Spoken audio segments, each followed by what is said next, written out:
Hello everyone, आप सभी का हमारे चैनल पे स्वागत है। आज के इस वीडियो में हम CBSE class 10th mathematics case study problem solve करेंगे। ठीक है, वीडियो को अभी कर दो लाइक, क्योंकि आप बाद में भूल जाते हो। ऐसे ही ढेर सारे कंटेंट मैंने बना रखे हैं जिनके लिंक्स मिल जाएंगे आपको डिस्क्रिप्शन पे, ज़रूर चेक कीजिएगा प्लेलिस्ट को और वीडियो लिस्ट को।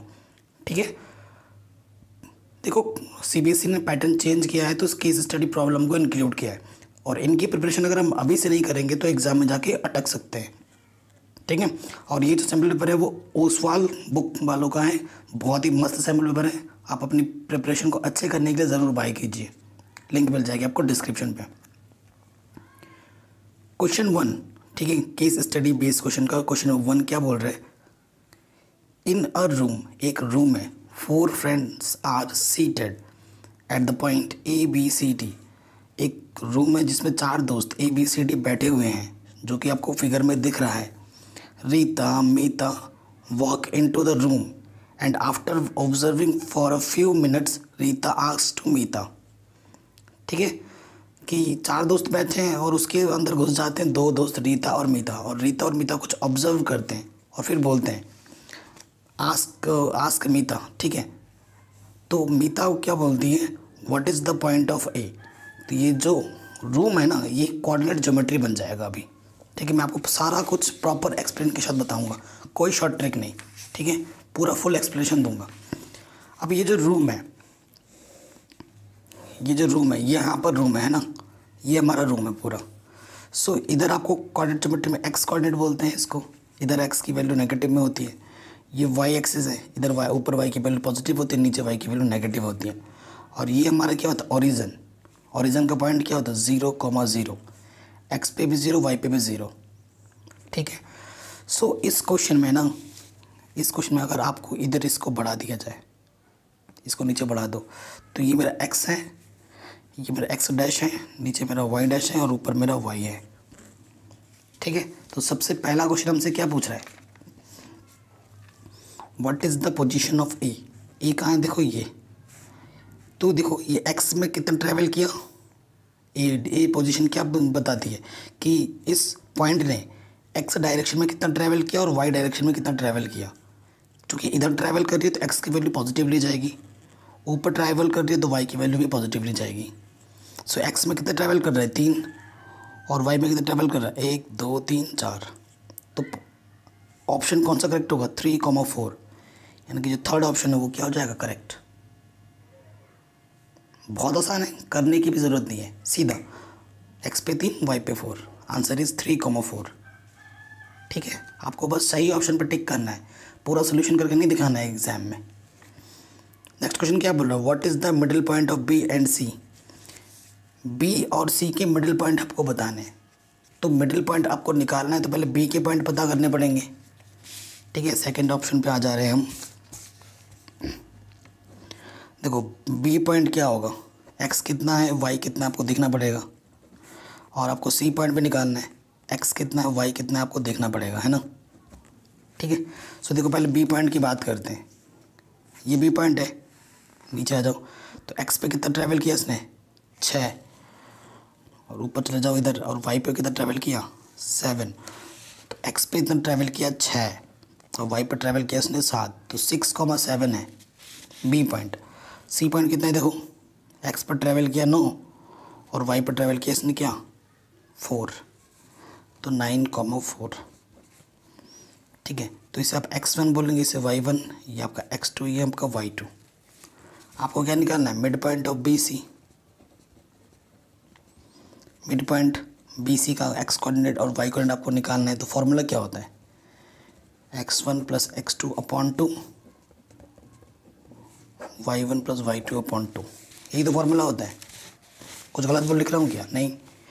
अब वैल्यूज पुटअप करेंगे, x1 कितना है 6, x2 कितना है 9/2, कॉमा y1 है 7, y2 है 4/2, यह आ जाएगा 15/2, यह आ जाएगा 11/2 आंसर। अब आपको ये ऑप्शन ढूंढना है, ये ऑप्शन कहाँ है, पहला 15/2 11/2। ठीक है, अगर वीडियो पसंद आ रही है तो प्लीज़ लाइक ज़रूर कर देना, ठीक है प्लीज़, और कमेंट करके ज़रूर बताना। आपका लाइक और कमेंट मुझे उत्साहित करता है और भी अच्छी वीडियो बनाने के लिए। नेक्स्ट क्वेश्चन आपसे क्या बोल रहा है, what is the position of D. D की पोजीशन बतानी है, सिंपल। ये डी है, एक्स पे कितना ट्रैवल किया 6 और वाई पे कितना ट्रैवल किया 1, 6,1 सीधा, ठीक है, थर्ड ऑप्शन सही हो जाएगा। फिर वही उसी टाइप का क्वेश्चन बोल रहा है, what is the distance between A and B. A और बी की डिस्टेंस पता करनी है, इसके बीच की डिस्टेंस पता करनी है। तो पहले पॉइंट पता करना पड़ेगा, ए कितना है। ए पॉइंट क्या है, देखो ए पॉइंट निकालेंगे, एक्स पे कितना गया 3 और वाई पे कितना गया 4, तो ए पॉइंट हमारा है 3,4, ठीक है। अब आपको निकालना बी पॉइंट। बी पॉइंट आपका कितना है, ये बी है, एक्स पे कितना गया देखो ये 6 और वाई पे कितना गया, इधर से देखते हैं 7, तो 6,7, ठीक है। Distance between A and B आपको फाइंड करना है। डिस्टेंस बिटवीन 2 पॉइंट्स, फॉर्मूला आपको पता है क्या होता है, x2 माइनस x1 का whole square plus y2 minus y1 का होल स्क्वायर। ये आपका x1, ये y1, ये x2, ये y2, ठीक है। सो यहाँ से क्या हो जाएगा, x2 कितना है 6, x1 है 3, y2 है 7, y1 है 4। 6 में से 3 माइनस करेंगे 3 का स्क्वायर, 7 में 4 घटाएंगे 3 का स्क्वायर, तो ये कितना आ गया 3 का स्क्वायर, 3 तिया 9, 3 तिया 9, 18, ठीक है। 18 को मैं लिख सकता हूँ 2 गुणा 9, 9 का स्क्वायर रूट कितना होता है 3, 2 प्राइम नंबर है, 2 का स्क्वायर रूट नहीं निकलेगा, ठीक है। तो ये आ जाएगा इतना units, 3√2 units, 3√2 units. Option number 1 हमारा क्या हो जाएगा, सही हो जाएगा, ठीक है। हमारा ऑप्शन ये वाला क्या हो जाएगा, बिल्कुल सही हो जाएगा, कोई दिक्कत नहीं है। अब आते हैं हम लास्ट वाले ऑप्शन में, कह रहे हैं what is the equation of line C D, ठीक है। अब ये जो क्वेश्चन है ना, what is the equation of line C D, C और डी की इक्वेशन क्या होगी ये आपको बताना है। अब ये जो ये वाला जो ए ऑप्शन का क्वेश्चन है ना, ये आप क्योंकि 5 क्वेश्चन में से आपको कोई 4 कर रहे होंगे, और ये वाला जो पार्ट देना 12th लेवल का क्वेश्चन है, क्लास 12th में आप इस पर फॉर्मूला पढ़ोगे, ठीक है। हालांकि लाइन निकालने सी और डी के अगर 2 पॉइंट पता होते हैं तो हम लाइन की इक्वेशन फाइंड कर सकते हैं, और ये क्लास 12th का टॉपिक है। ये मैं कराने को तो अभी करा दूंगा, ज़रूर कराऊंगा, वो आपका एक्स्ट्रा नॉलेज हो जाएगा। मैं सोच रहा हूँ क्या इसमें कोई और ऑप्शन, कोई और मेथड में लगा सकता हूँ, ठीक है, कोई और ऑप्शन में लगा सकता हूँ सी डी, क्योंकि सी डी बोला है ना, तो और ऑप्शन कोई लगेगा ही नहीं, आपको सी और डी लेने ही पड़ेंगे। देखो जो मेथड है ना, अगर आपके पास 2 पॉइंट होते हैं, अगर आपके पास सपोज करो ये सी पॉइंट बोला है उसने, मान लेते इसके कोऑर्डिनेट x1, y1 है, और डी पॉइंट है आपका है x2, y2। अगर किसी लाइन की इक्वेशन निकालनी है किसी 2 पॉइंट से ना, तो आपको पता है क्या होता है, इक्वेशन ऑफ लाइन क्या होती है, ये सब चीज़ आप कक्षा 11 12 में पढ़ोगे, ये 11th में है। फॉर्मूला आपका होता है y माइनस के y1, y2 minus y1, x2 minus x1, यहाँ लगता है x माइनस x1, ये फॉर्मूला होता है। ये क्या होता है आपका फॉर्मूला, इसको आपको लेके चलना पड़ता है, ठीक है। सी डी के लिए बोल रहा है आपसे क्या बोल रहा है, सी और डी के लिए, तो सी और डी पहले तो देखना पड़ेगा, ठीक है। सी कोऑर्डिनेट कितना है अभी आपने निकाला होगा, एक्स पे 9 जा रहा है और वाई पे कितना जा रहा है 4, तो देखो सी पॉइंट अपन के पास कितना है 9,4, और डी पॉइंट कितना है, हमने डी पॉइंट अभी निकाला था, एक्स पे 6 जा रहा है और वाई पे 1, तो ये 6,1, ठीक है। अब ये x1, ये y1, ये x2, ये y2 फार्मूला में रख देते हैं, और y1 कितना है 4, y2 कितना है मेरे पास, y2 है 1, ठीक है, और y1 कितना है 4, x2 कितना है 6 और x1 कितना है 9। x1 कितना है 9। ठीक है, तो यहाँ से आ गया y -4 माइनस के 3 3 वन जा 3 प्लस x -9। तो यहाँ से क्या आ गया y -4 x -9। सॉल्व कर लेते हैं, सबको इस तरफ ले आना है क्योंकि उस तरफ सारे ऑप्शन में ज़ीरो है। देखो y -4 और ये x -9 है, इसको उठा के उस तरफ ले जाओ, ये 4 है। ठीक है, माइनस के y हो जाएगा और ये प्लस माइनस का 4 इधर के प्लस का 4 हो जाएगा और इस तरफ क्या बचेगा 0। x माइनस के y 9 में से 4 घटाएंगे तो माइनस के 5। ठीक है, सो ये ऑप्शन ढूंढो कहाँ पर है, x - y - 5 = 0। x - y - 5 = 0। ठीक है, ये आ गया आपका आंसर, ऑप्शन नंबर 1 ट्रू। मज़ा आया? ठीक है, ऐसे ही मैं आपको सारे करा दूंगा, डोंट वरी। ठीक है, बेस्ट बुक है, आप परचेस कर सकते हैं अपनी बेहतर प्रिपरेशन के लिए उस वाले को। नेक्स्ट क्वेश्चन क्या बोल रहे हैं, Seema placed a light bulb at point O। Question को ढंग से पढ़ना है। On the ceiling and directly below it placed a table. Now she put a cardboard of shape ABCD between table and lighted bulb. Then shadow of ABCD casted on the table A dash B dash C dash D dash। C figure अभी पीछे दिखेगा।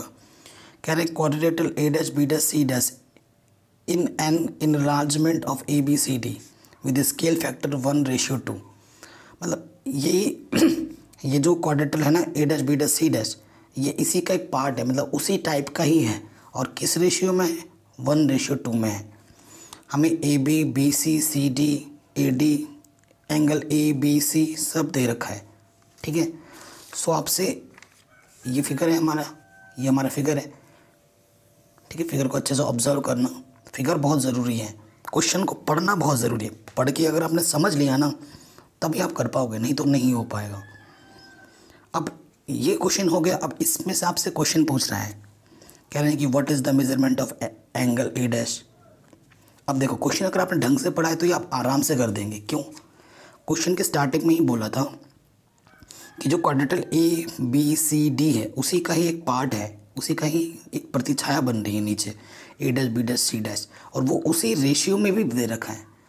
देखो कब चाहे बात quadrilateral की हो चाहे बात ट्राइंगल की हो, अगर रेशियो दे रखा है ना, दोनों में एक रेशियो दे रखा है, एक कंपैरिजन दे रखी है, तो वो चीज़ उसके क्या होगी, सिमिलर होगी।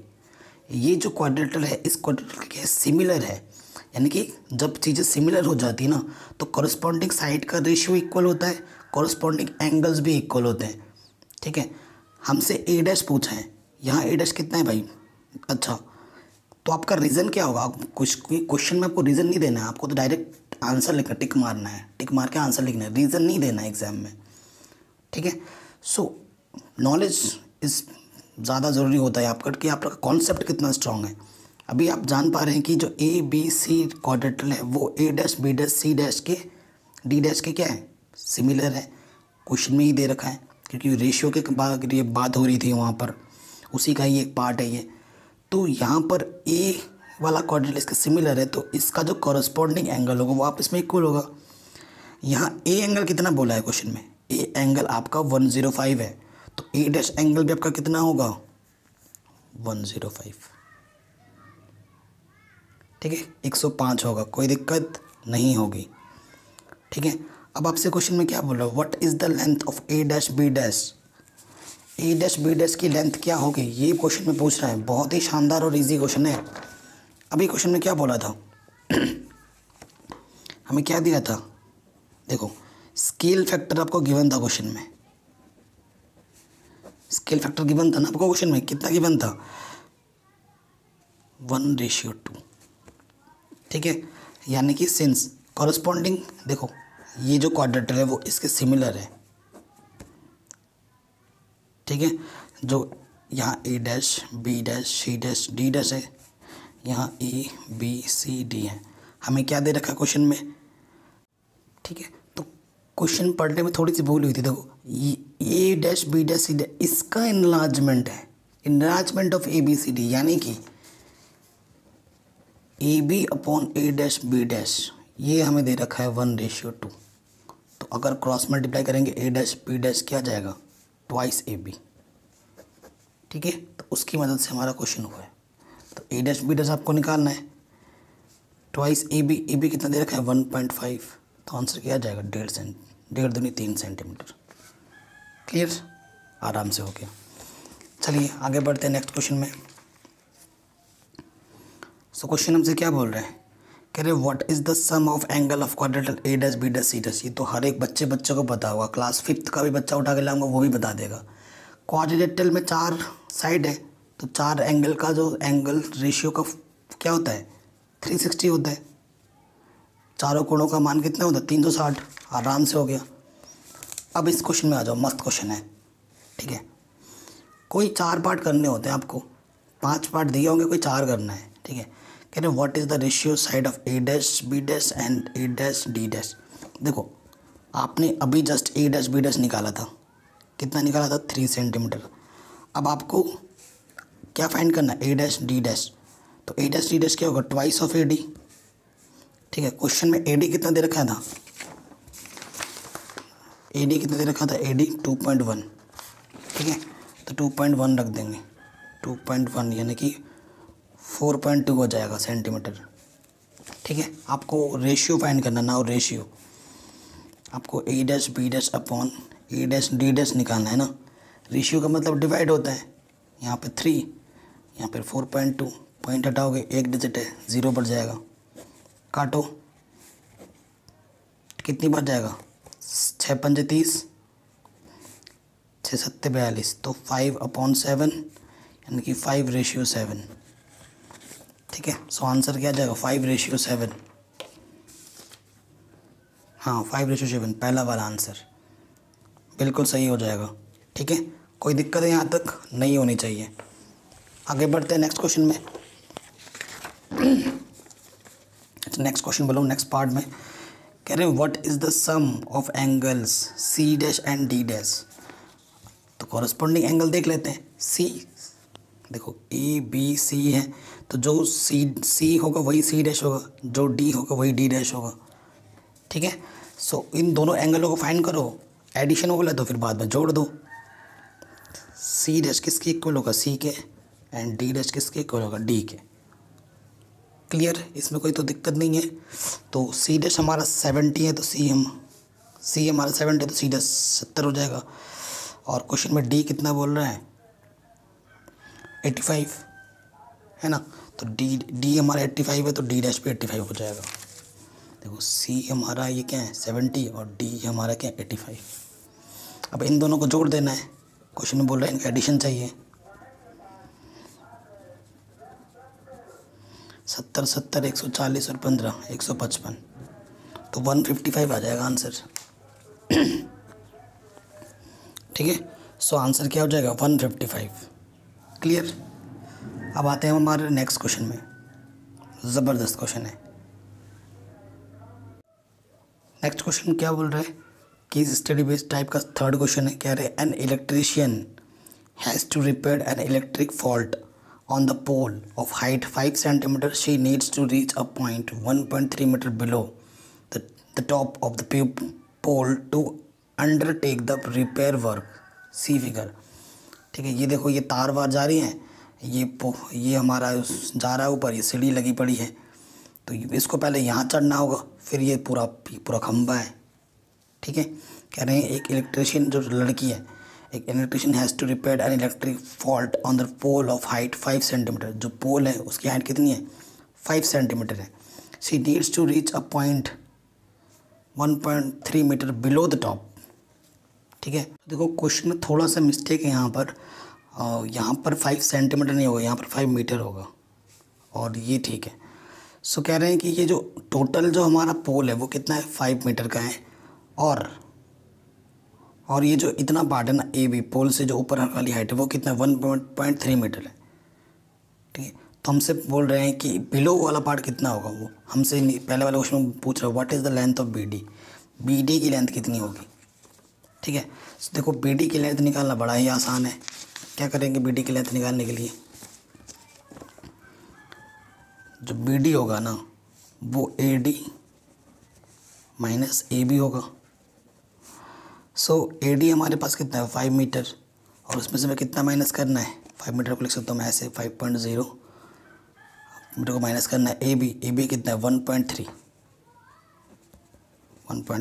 माइनस कर दो। 10 में 3 गया 7, 4 में से 1 गया 3, तो आंसर आ जाएगा 3.7 मीटर। 3.7 मीटर ऑप्शन में ढूंढो, तो ऑप्शन नंबर 3 क्या हो जाएगा? ट्रू हो जाएगा। क्लियर, कोई दिक्कत नहीं है। नेक्स्ट क्वेश्चन हमसे क्या बोल रहा है? What should be the length of ladder. ये जो लैडर है ना बी सी की लेंथ कितनी होगी when it's inclined an angle 60 degree. ये एंगल जो यहाँ पर बन रहा है वो 60 डिग्री का बन रहा है। ओके, बहुत ही सिंपल सा क्वेश्चन है। मैं आपको प्रॉपर फिगर बना के दिखाता हूँ। ये कुछ ऐसा फिगर है, ये वाला पार्ट हमारा क्या लैडर है, यहाँ पर हमारा एंगल कितना 60 बन रहा है, और ये वाली हाइट तो हमें पता चल गई है, ये कितनी है 3.7 मीटर है। सो आपको ये लैडर की हाइट पता करनी है। 90 डिग्री है यहाँ पर, इस 90 डिग्री के सामने वाले को हम क्या बोलते हैं? हाइपोटेनस, और एंगल के सामने वाले को हम बोलते हैं परपेंडिकुलर। ये है, ठीक है, और ये वाला ऑब्वियसली बेस हो जाएगा। सो आपको रिलेशन पता होगा, चैप्टर 9 का कॉन्सेप्ट यूज़ होगा यहाँ पर। सिंस एक रूल पता होगा, पंडित बद्री प्रसाद हर हर बोले, ऊपर से आता है साइन कॉस टेन, नीचे से आता है कॉसेक सेक कॉट, ठीक है। तो पी अपॉन एच क्या होता है? Sine theta. Since sine theta क्या होता है? P upon H, perpendicular upon hypotenuse. हमेशा लॉजिक क्या लगता है, जो चीज़ आपको निकालनी है और जो चीज़ आपको पता है उसके बीच में रिलेशन लगानी है। तो पी और एच के बीच में रिलेशन, ठीक है, तो पी अपॉन एच में ले लिया। पी अपॉन एच क्या होता है? Sine theta. थीटा कितना गिवन है? 60। परपेंडिकुलर कितना हमारे पास? 3.7, और एच हमें फाइंड करना है ना, हाइपोटेनस हमें फाइंड करना है। साइन 60 की वैल्यू पता होनी चाहिए, √3/2 होती है ये एच, ठीक है। सो अब तो सॉल्यूशन करना है, ये वाला पार्ट मैं अब आगे सॉल्व कर लेता हूँ। ये आ जाएगा √3h, 2 से मल्टीप्लाई कर देंगे, 2 × 3.7, तो h की वैल्यू निकालनी है। √3 इधर मल्टीप्लाई में, इधर आके डिवाइड में हो जाएगा। कोई दिक्कत? अब इसको क्या करना है? आपको सॉल्व कर लेना है, ठीक है। इसको अब आपको क्या करना है? सॉल्व करना है, क्योंकि रूट को कभी भी नीचे नहीं छोड़ते। ओके, तो यहाँ √3 से ऊपर नीचे क्या कर देंगे? मल्टीप्लाई कर देंगे। सो ऊपर आ जाएगा, 2 से मल्टीप्लाई करोगे 2 × 7 = 14, कैरी 1 2 1 3 6 और 1 7 × 3/3, तो 7.4। √3 की वैल्यू रखेंगे तो √3 की वैल्यू होती है 1.73। अब इन ऊपर मल्टीप्लाई करना और 3 से डिवाइड करना, सो आंसर आ जाएगा 4.28 अप्रॉक्स, ठीक है। तो 4.28 आंसर आएगा। तो 4.28 कहाँ दिख रहा है आपको? ऑप्शन नंबर 1, ठीक है, ये आपका सही आंसर आ जाएगा। कोई दिक्कत नहीं है। अब आ जाओ नेक्स्ट क्वेश्चन में। हमसे क्या बोल रहा है? How far from the foot of pole should she place the foot of the ladder. क्या बोल रहे हैं? How far from the foot of pole should she place the foot of the ladder, मतलब कितनी दूर रखेंगे। ये पोल है हमारा, पोल से कितनी दूर पे रखा जाएगा, कितना फार रखा जाएगा दूर ये लैडर। यानी कि आपको क्या निकालना है? DC निकालना है आपको की बार क्या निकालना है? DC निकालना है। फिर से वही फिगर बना के समझाता हूँ आपको। यहाँ 90 है, यहाँ पर 60 है, ये आपका 3.7 है, ये परपेंडिकुलर है, ये हाइपोटेनस है, और ये बेस है। आपको आपकी बार बेस निकालना है। तो रिलेशन किसके बीच लग रहा है? P और B के बीच में, क्योंकि परपेंडिकुलर पता है और बेस निकालना है। P और B के बीच में रिलेशन P/B क्या होता है? tan theta. तो tan थीटा कितना है? 60। P/B होता है ठीक है। 1060 की वैल्यू कितनी होती है? 1060 की वैल्यू होती है √3 और P आपको पता है 3.7, B आपको निकालना है। इधर आ जाएगा B और ये इधर डिवाइड में आ जाएगा।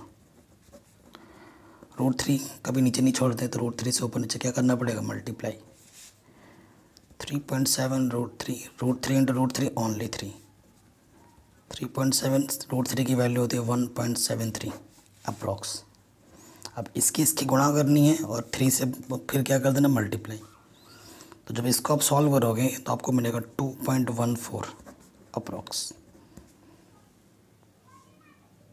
ठीक है, 2.14। Option number second is true.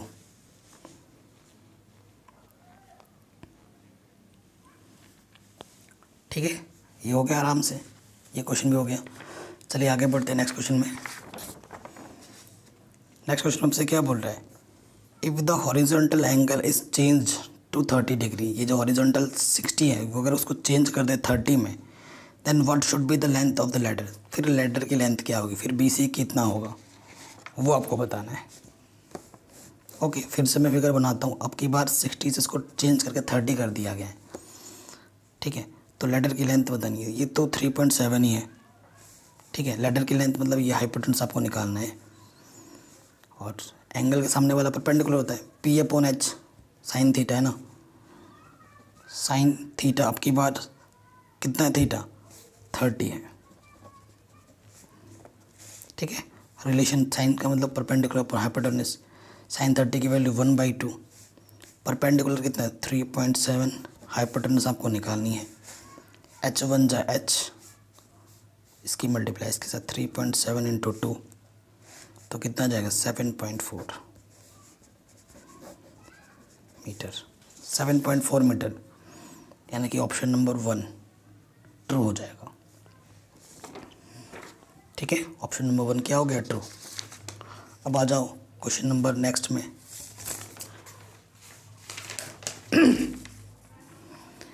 Question number next क्या बोल रहा है? What is the value of B। B angle कितना होगा? ठीक है ना, what is the angle of B। तो अगर आप फिगर में देखें, फिगर कहाँ है? ये जो एंगल B है वो कितना होगा वो आपको बताना है।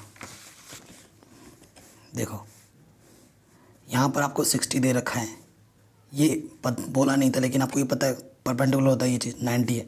तो ये वाला एंगल आपको पता करना है। ये B, ये है D और ये है C। आपको लगानी है यहाँ पर angle sum property. Angle B plus angle D plus C कितना होता है? 180। B आपको फाइंड करना है, D आपको 90 पता है, C आपको क्वेश्चन में गिवन है 60। तो ये B 180, इन दोनों को ऐड करेंगे 150 आएगा प्लस का, इधर आके क्या हो जाएगा? माइनस का। सो B कितना आएगा? 30 डिग्री। B कितना होगा? 30 डिग्री। सो जो आंसर होगा इसका 30 डिग्री सही हो जाएगा, बिल्कुल एकदम।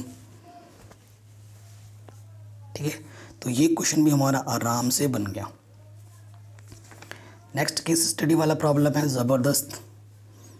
कह रहे the weights in kg of 50 wrestler are recorded in the following table. Wrestler है 50, उनके वेट को रिकॉर्ड किया गया है। मतलब जिनके वेट 100 से 110 के बीच में वो 4 हैं, 110 से 120 के बीच में 14 हैं। तो जब भी आप ऐसे क्वेश्चन देखो तो सबसे पहले जो होता है ना, इंटरवल देखना बहुत ज़रूरी है कि जहाँ से ख़त्म हो रहा है वहीं से शुरू हो रहा है कि नहीं। देखो 110 पे ख़त्म हो रहा है तो 110 से शुरू भी हो रहा है। अगर नहीं होता तो उसको सही करना होता है। और ऐसा क्वेश्चन भी मैंने सब सिखा रखा है जब मैं पढ़ा रहा था ना वीडियोज़ में, NCERT कॉन्सेप्ट वाले वीडियोज़, NCERT एक्सरसाइज, तो वहाँ सब मैंने सब सिखा रखा है। क्लियर। तो इस क्वेश्चन में ये हमें डाटा दे रखा है और इस डाटा से रिकॉर्डिंग हमें 5 क्वेश्चन पूछे हैं। ठीक है, तो सबसे पहले देखो मोडाल क्लास की बात कर रहा है, फिर हमसे बोल रहे हैं व्हाट इज़ द मोड निकालना है, मोड भी निकालना है। ठीक है, कह रहे हाउ मैनी रेसलर वेट है जिनका इससे ये हो वो। सबसे पहले हमसे क्या बोला? What is the modal class. तो मोडाल क्लास निकालने का सबसे मस्त ट्रिक क्या है पता है? ये जो नंबर ऑफ रेसलर है ना, ये फ्रीक्वेंसी की टेबल है। तो सबसे ज़्यादा फ्रीक्वेंसी किसकी? पहले ये देखो, 21। तो जो सबसे ज़्यादा फ्रीक्वेंसी होती है ना, उसी के ऊपर में जो इंटरवल होता है ना, उसे हम बोलते हैं मोडाल क्लास। उसे हम क्या बोलते हैं? Modal class. तो मोडाल क्लास कितना होगा? 120 से 30। कह रहे हैं what is the upper limit of modal class. तो ये अपर लिमिट है और ये लोअर लिमिट होती है। तो अपर लिमिट कितनी है? 130। सो आंसर हो जाएगा 130। क्लियर? एकदम आसान था।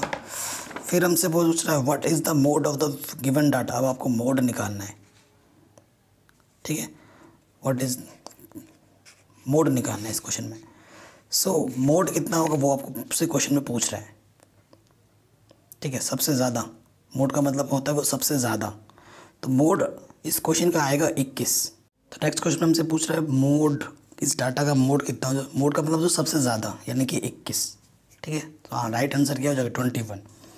नेक्स्ट क्वेश्चन हमसे बोल रहा है how many wrestler weight have more than 120 kg।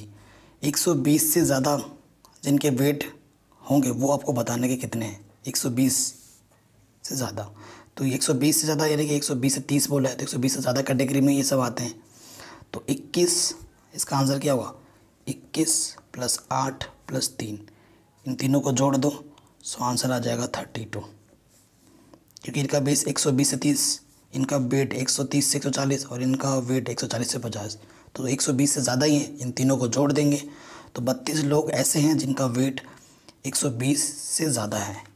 So option कितना हो जाएगा? पहला वाला, सी का 32। फिर हमसे बोलो what is the class mark of class. इसका क्लास मार्क निकालना है। तो बहुत ही सिंपल तरीका होता है, 130 और 140 को जोड़ दो, जो भी इंटरवल दे रखा है, और उसको अपन में 2 कर दो, यानी कि 270/2, है ना। तो 2 × 1 = 2, 2 × 3 = 6, 10 हो गए, 2 × 5 = 10। सो आंसर क्या आ जाएगा? 135,